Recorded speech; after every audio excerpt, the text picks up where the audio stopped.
That's always our goal with hard preaching, right? It's not that we're just up here preaching hard because we just want to condemn people. I mean, what did Jesus say? He said, I came not to condemn the world, but that the world through me might be saved. And so he wanted people to be saved because why? He says, they're condemned already.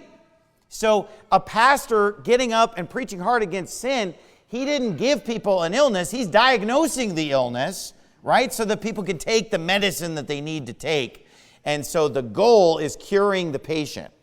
And even if we preach hard against someone for whom there is no hope, who is doomed or something, the point of that preaching is, hey, avoid this person. Stay away from these people. Don't be influenced by these horrible reprobates and don't get infected by them and so forth.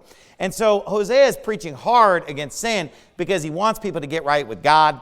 And of course, it's already been alluded to earlier in the book that the northern kingdom is mainly going to disregard the preaching, whereas a lot of people in Judah, and even sometimes the leadership of Judah, is going to get on board with God's program and get right with God.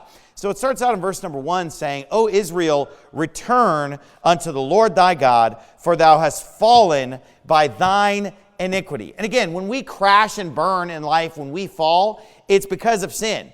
And so we really have no one to blame but ourselves, ultimately, if we go out and live a life of sin, disobey our parents, steal, kill, commit adultery, whatever, and then reap the consequences for that. You know, that's just the way the world works. And so he's saying, you fell by your iniquity.